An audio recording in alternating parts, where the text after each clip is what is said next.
कांग्रेस की दूसरी लिस्ट आ गई। 43 उम्मीदवारों को इस बार चुनावी मैदान में दूसरी लिस्ट में जगह दी गई है, जिसमें राजस्थान की अगर बात कर ले तो 10 सीटों पर उम्मीदवारों का ऐलान दिया गया। लेकिन सबसे खास बात यह है, नए चेहरों को भी एंट्री दी गई, महिला कैंडिडेट को भी उतारा गया, युवाओं को भी एंट्री दी गई, ब्यूरोक्रेट्स का नाम भी रहा।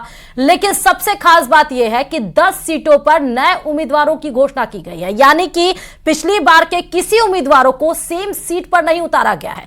लगातार न्यूज रूम से हमारे सहयोगी हेमंत और सुधीर जुड़े हुए हैं। तो सबसे पहले मैं हेमंत आपके पास आ जाती हूं।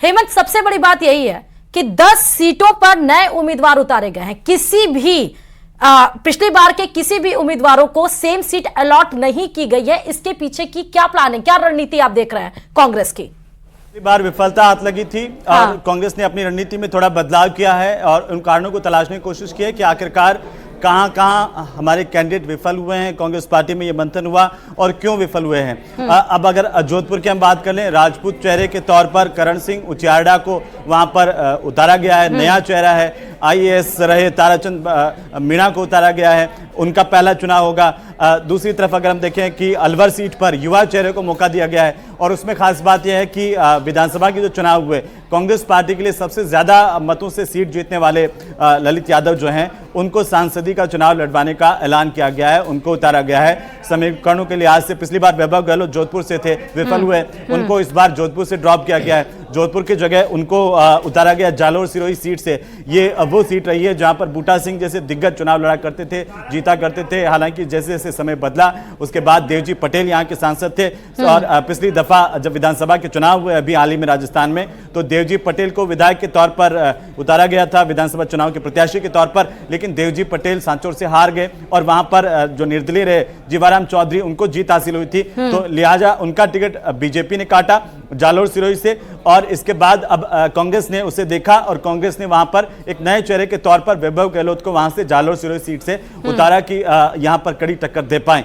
बाकी अगर बीकानेर की बात करें, पिछली दफा कांग्रेस पार्टी की तरफ से लोकसभा के बीकानेर से प्रत्याशी थे मदन गोपाल, जो कि भारतीय प्रशासनिक सेवा के अधिकारी रहे और उसके बाद राजनीति में आए, तो उनको ड्रॉप किया गया। उनको इस बार वहां से नहीं लड़वाया गया कांग्रेस पार्टी की तरफ से। उनकी जगह गोविंदराम मेघवाल को चुनाव लड़ाने का ऐलान किया गया है, प्रत्याशी बनाया गया बीकानेर में, क्योंकि पार्टी ये चाहती है कि कम से कम वहां पर कड़ी टक्कर गोविंदराम मेघवाल दे सके। दिलचस्प बात यह है कि गोविंदराम मेघवाल खुद पहले बीजेपी में हुआ करते थे, संसदीय सचिव रहे, उसके बाद उन्होंने पार्टी छोड़ी और लगातार किसानों के साथ आंदोलनों में चेहरा बने और आंदोलन भी लगातार उन्होंने किए उस इलाके में नहरी पानी को लेकर के गोविंदराम मेघवाल ने। उसके बाद जब वे कांग्रेस में आए, कांग्रेस से चुनाव जीते और कांग्रेस में कैबिनेट मंत्री भी रहे, तो लिहाजा कांग्रेस पार्टी के हिसाब से एक दिग्गज नेता के तौर पर, एक मजबूत चेहरे के तौर पर गोविंदराम मेघवाल को अर्जुन राम मेघवाल के सामने इस बार उतारा गया है। ऐसे ही अगर चूरू की बात करें, चूरू जैसे कि हम बार बार इस बात का जिक्र करें, सबसे हॉट सीट बनी हुई है और वो इसलिए क्योंकि भारतीय जनता पार्टी के सांसद वहां से राहुल कसवा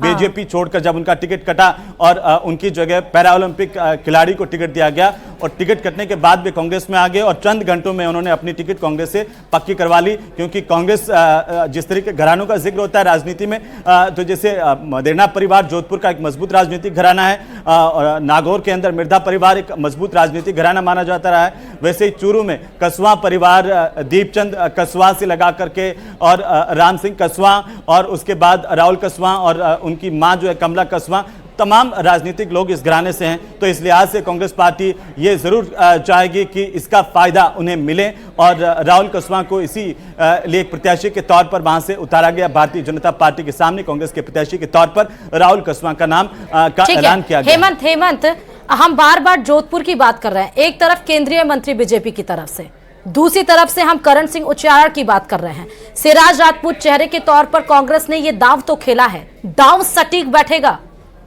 देखिए, सटीक बैठेगा या नहीं बैठेगा ये जनता तय करेगी। लेकिन एक पार्टी की कोशिश होती है कि आखिरकार क्या एक मजबूत कैंडिडेट दिया जा सके। तो इस लिहाज से करण सिंह जो उचियारडा है वो एक राजपूत चेहरे के तौर पर, हालांकि इसमें कोई दो राय नहीं है कि कांग्रेस पार्टी की तरफ से लगातार वे सक्रिय रहे हैं और पार्टी ने जब उनको प्रत्याशी बनाया है तो अब ये चुनाव में ही पता चलेगा कि वो कितनी कड़ी टक्कर दे पाते हैं। लेकिन फिलहाल जो राजनीतिक समीकरण जोधपुर के जिस तरीके से हैं, वो गजेंद्र सिंह शेखावत लगातार सक्रिय भी रहे हैं, उन्होंने जोधपुर में काम भी करवाए केंद्रीय मंत्री के तौर पर, उनकी एक महत्वपूर्ण भूमिका राजस्थान की राजनीति में नहीं भूलना चाहिए। ईआरसीपी जो इतना बड़ा मुद्दा रहा है, वो राजस्थान में गजेंद्र सिंह शेखावत एज अ जल शक्ति मंत्री के तौर पर उन्होंने ईआरसीपी जैसे मुद्दे को सॉल्व किया है।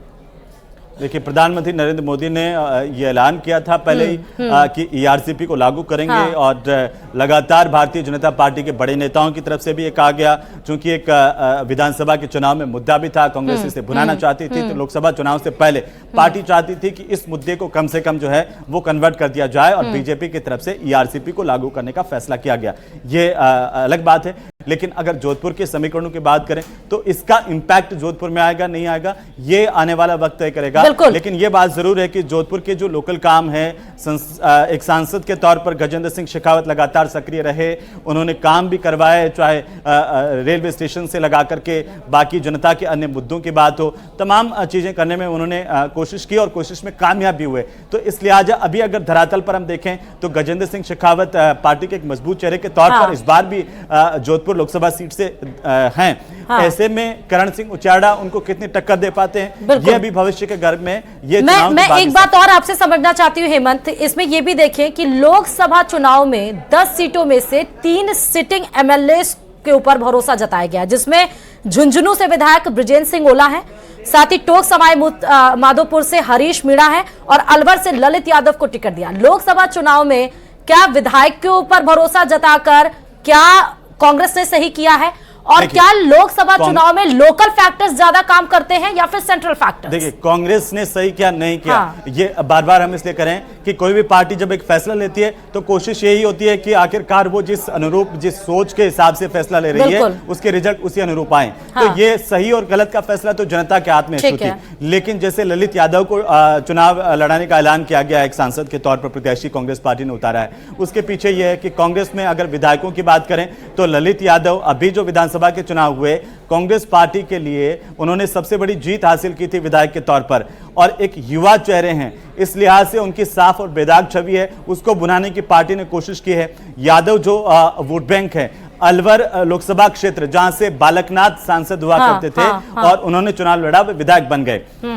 अलवर लोकसभा क्षेत्र यादव बावली लोकसभा क्षेत्र है और वहां पर एक मजबूत चेहरे के तौर पर ललित यादव को पार्टी ने उतारकर यही संदेश दिया है कि ललित यादव में वो क्षमता है, यादव चेहरे हैं, इस लिहाज से और कांग्रेस बिल्कुल जातीय समीकरणों को साधने की पूरी कोशिश की गई है। बहुत बहुत शुक्रिया हेमंत, तमाम विस्तार से जानकारी देने के लिए। इन 10 सीटों पर क्या सोच समझकर रणनीति बैठाकर कांग्रेस ने उतारा है, तो कांग्रेस ने तमाम वो पैतरे आजमाए हैं इस बार कि किसी तरह से लोकसभा चुनाव में टफ फाइट बीजेपी को वो दे पाए, लेकिन अल्टीमेटली शह और मात का खेल तो जनता के हाथों में ही होता है। फिलहाल रणनीति काम करेगी या नहीं करेगी, ये आने वाला वक्त बताएगा। इस बुलेटिन में फिलहाल इतना ही, और खबरों के लिए देखते रहिए न्यूज़ 18 राजस्थान।